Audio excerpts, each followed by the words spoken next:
الحمد لله وكفى والصلاة والسلام على سيد الرسل وخاتم الأنبياء أما بعد فأعوذ بالله من الشيطان الرجيم بسم الله الرحمن الرحيم وأنتم الأعلون إن كنتم مؤمنين صدقت يا رب العالمين.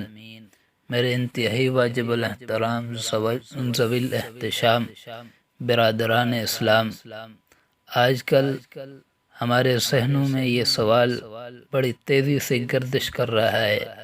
کہ مسلم اقوام کی تنزلی اور غیر مسلم اقوام کی ترقی کی وجوہات کیا ہیں؟ قرآن مجید میں اللہ تبارک و تعالی نے مسلم قوم کی ترقی کا ارشاد فرمایا ہے کہ تم ہی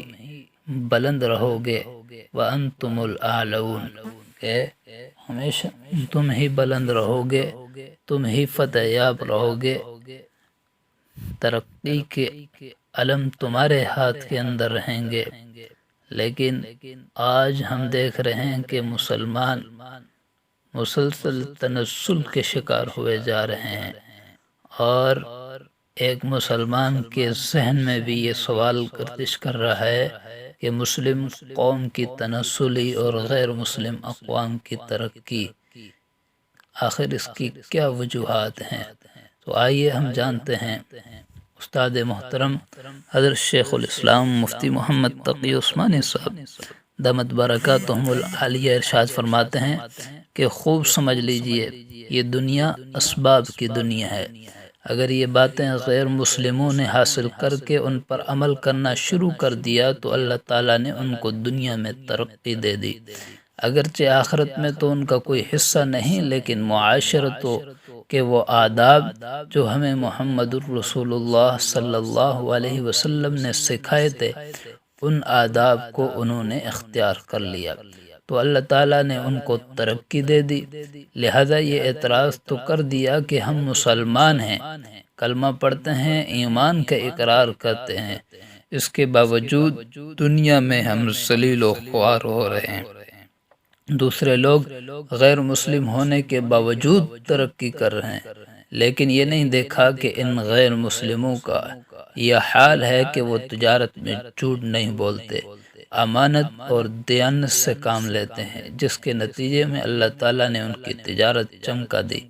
لیکن مسلمانوں نے ان چیزوں کو چھوڑ دیا اور دین کو مسجد اور مدرسے تک محدود کر کے بیٹھ گئے، زندگی کی باقی چیزوں کو دین سے خارج کر دیا، جس کا نتیجہ یہ ہے کہ اپنے دین سے بھی دور ہو گئے اور دنیا میں بھی ذلیل و خوار ہو گئے. حالانکہ حضور اقدس صلی اللہ علیہ وسلم نے یہ سب تعلیمات ہمیں عطا فرمائی تاکہ ہم ان کو اپنی زندگی کے اندر اپنائیں اور ان کو دین کا حصہ سمجھیں. اور حضور نبی کریم صلی اللہ علیہ وسلم کی سنتوں کی اتباع میں، آپ کی سنتوں کی تعمیل میں ان حضرات صحابہ نے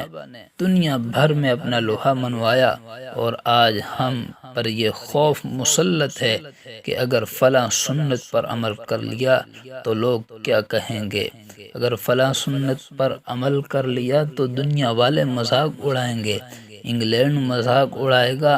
فلاں ملک والے مذاق اڑائیں گے. اس کا نتیجہ یہ ہے کہ ساری دنیا میں آج ذلیل ہو رہے ہیں. آج دنیا کی 1/3 آبادی مسلمانوں کی ہے. آج دنیا میں جتنے مسلمان ہیں اتنے مسلمان اس سے پہلے کبھی نہیں ہوئے، اور آج مسلمانوں کے پاس جتنے وسائل ہیں اتنے وسائل اس سے پہلے کبھی نہیں ہوئے.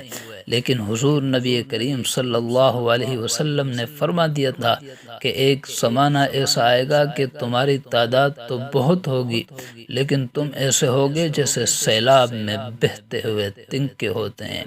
جن کا اپنا کوئی اختیار نہیں ہوتا. آج ہمارا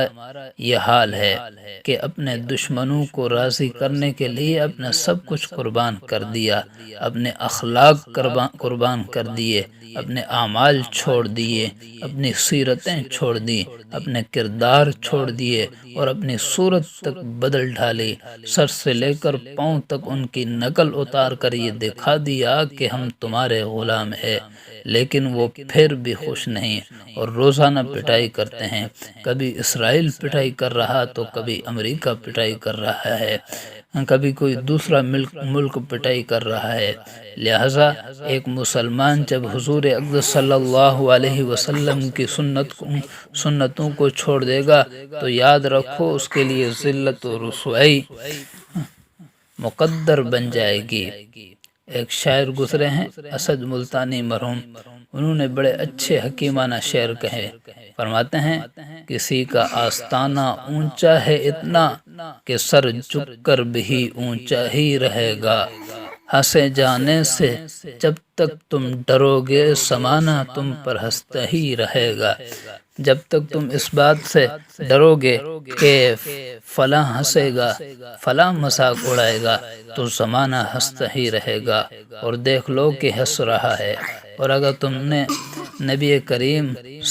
سرور دو عالم صلی اللہ علیہ وسلم کے قدم مبارک پر اپنا سر رکھ دیا اور آپ کی سنتوں کی اتباع کر لی تو پھر دیکھو کہ دنیا تمہاری کیسی عزت کرتی ہے۔ ایک زمانہ وہ تھا جب مسلمانوں کا یہ شیوا تھا کہ تجارت بالکل صاف ستھری ہو، اس میں دیانت اور امانت ہو، دھوکہ اور فریب نہ ہو۔ آج مسلمانوں نے تو ان چیزوں کو چھوڑ دیا اور انگریزوں اور امریکیوں اور دوسری مغربی اقوام نے ان چیزوں کو اپنی تجارت میں اختیار کر لیا۔ اس کا نتیجہ یہ ہے کہ ان کی تجارت کو فروغ ہو رہا ہے، دنیا پر چھا گئے ہیں۔ حضرت استاد محترم شیخ الاسلام صاحب فرماتے ہیں کہ میرے والد ماجد حضرت مفتی محمد شفیع صاحب نور اللہ مرقدہ فرمایا کرتے تھے کہ یاد رکھو باطل کے اندر کبھی ابھرنے اور ترقی کرنے کی طاقت ہی نہیں ہے، اس لیے کہ قرآن کریم کا صاف ارشاد ہے ان الباطل کان زہوقا، یعنی باطل تو مٹنے کے لیے آیا ہے، مٹنے کے لیے آیا ہے۔ لیکن اگر کبھی تمہیں یہ نظر آئے کہ کوئی باطل ترقی کر رہا ہے، ابھر رہا ہے، تو سمجھ لو کہ کوئی حق چیز اس کے ساتھ لگ گئی ہے اور اس حق چیز نے اس کو ابھار دیا ہے۔ لہذا یہ باطل لوگ جو خدا پر ایمان نہیں رکھتے، آخرت پر ایمان نہیں رکھتے، محمد الرسول اللہ صلی اللہ علیہ وسلم پر ایمان نہیں رکھتے، اس کا تقاضا تو یہ تھا کہ ان کو دنیا کے اندر بھی ذلیل و رسوا کر دیا جاتا، لیکن کچھ حق چیزیں ان کے ساتھ لگ گئیں۔ وہ امانت اور دیانت جو حضور اقدس صلی اللہ علیہ وسلم نے ہمیں سکھائی تھی وہ انہوں نے اختیار کر لی۔ اس کے نتیجے میں اللہ تعالیٰ نے ان کی تجارت کو ترقی عطا فرمائی، آج وہ پوری دنیا پر چھا گئے اور ہم نے تھوڑے سے نفع کے خاطر امانت اور دیانت کو چھوڑ دیا اور دھوکہ فریب کو اختیار کر لیا اور یہ نہ سوچا کہ یہ دھوکہ فریب آگے چل کر ہماری اپنی تجارت کو تباہ و برباد کر دے گا۔ مسلمان کا ایک تر امتیاز یہ ہے کہ وہ تجارت میں کبھی دھوکہ اور فریب نہیں دیتا، ناپ تول میں کبھی کمی نہیں کرتا، کبھی ملاوٹ نہیں کرتا، امانت اور دیانت کو کبھی ہاتھ سے نہیں جانے دیتا۔ حضور اقدس صلی اللہ علیہ وسلم نے دنیا کے سامنے ایسے ہی معاشرہ پیش کیا اور صحابہ کرام کی شکل میں ایسے ہی لوگ تیار کیے جنہوں نے تجارت میں بڑے سے بڑے نقصان کو گوارا کر لیا لیکن دھوکہ اور فریب دینے کو گوارا نہیں کیا،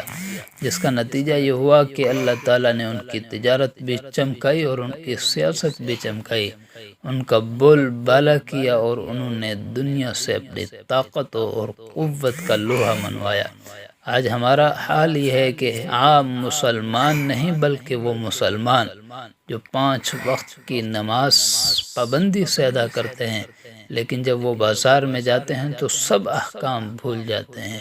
گویا کہ اللہ تعالیٰ کے احکام صرف مسجد تک کے لیے ہیں، بازار کے لیے نہیں۔ خدا کے لیے اس فرق کو ختم کرے اور زندگی کے تمام شعبوں میں اسلام کے تمام احکامات کو بجا لائیں۔ وآخر دعوانا ان الحمد للہ رب العالمین.